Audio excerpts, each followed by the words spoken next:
Hello, my name is Dr. Amjad Aryan. I am the CEO of ValoraOne for business advisory and value creation.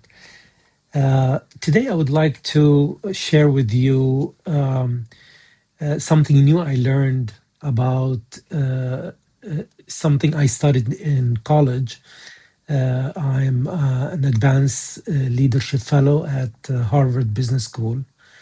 And what I read was really fascinating, and I thought it's worth sharing it with you. And it's a book I read from. It's called "The Leader of the Brain" by Michael L. Platt, Platt, and it talks about leadership through the lens of neuroscience, which is the neurology in the brain. Leadership is often associated with strategy, experience, management, and management skills. But what if real foundation of leadership lies deeper inside the human brain? In The Leader's Brain by neuroscientist Michael Platt, he explains that leadership is not only a business discipline, it is also a neurological and social process. Understanding how people think, trust, and make decisions allows leaders to guide organization more effectively. Part one of the book speaks about leadership in a social brain function, is a social brain function. It really highlights how human beings are wired to live and work in groups. Our brains constantly evaluate signals such as trust, status, fairness, and cooperation. Leadership emerges from the ability to manage for these social dynamics. A leader does more than give instructions. A leader aligns people, coordinate efforts, and moves team forward toward a shared objective. When leaders understand the social nature of the brain, they build stronger and more cohesive organization. Part two of the book speaks about the decision making under uncertainty. Leadership often requires making decisions without perfect information. Neuroscience shows that the brain relies on two systems when they need to make decisions without perfect information. The first is analytical thinking, which is slow, logical, and data-driven. And the second is intuitive thinking, which is fast, experience-based, and pattern-driven. Effective leaders learn to balance both using analysis when data is available and informed intuition when speed in judgment are required. Part three of the book speaks about trust and team performance. It really explains how the brain constantly evaluates whether others can be trusted. Trust directly influences cooperation, communication, and productivity. When trust exists, collaboration and innovation increases. And when trust is absent, people become cautious and defensive. Through fairness, transparency, and consistency, that a leader creates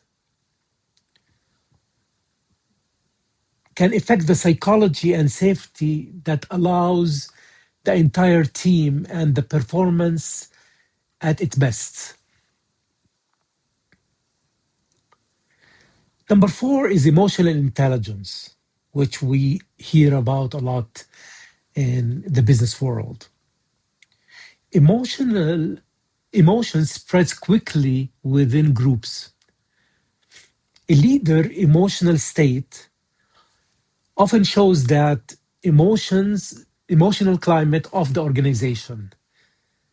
Leaders who remain calm and composed during pressure create stability.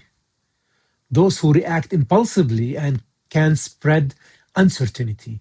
So everybody mimics the leader. If the leader is enthusiastic, everybody's enthusiastic. If the leader is sad, everybody's sad. If the leader is mad, everybody's mad. So the leader sets the tone of any organization. Emotional awareness and self regulation are therefore critical in leadership capabilities. Part 5 of the book speaks about motivation and recognition. It states that the human brains are highly sensitive to recognition and social values. People want to feel respected. They want to feel they're part of something valuable, included, and meaningful within the organization.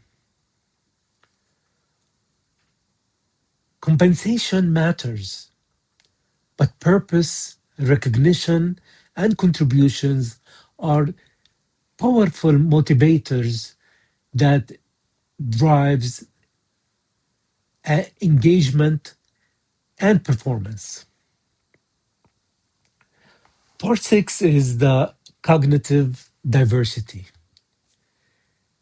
Innovation rarely comes from identical thinking.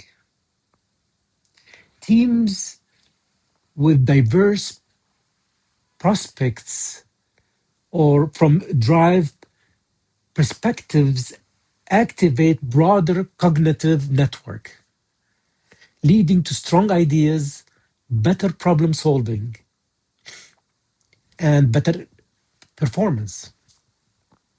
Leaders who effectively encourage different viewpoints reduces group thinking and improves decision quality. One of the most important insights from the leader's brain is that leadership can be developed. So the area of a young kid, and we heard it from family members, our parents mainly, my son is born as a leader. He might show leadership skills, but he's not born as a leader as learning to be a leader. But he can, of course, he has the ability to become a leader. The brain is adaptable, and leadership skills grow through learning, experience, and reflection. Ultimately, leadership is not about strategy or authority. It is about understanding people. If you understand people, you become a better leader. Leadership at its core is the science of understanding people. This is what the book highlights. And this is what we need to practice to be better leaders. Thank you for listening. And please send me via LinkedIn. This will be posted on LinkedIn. Any questions that you may have.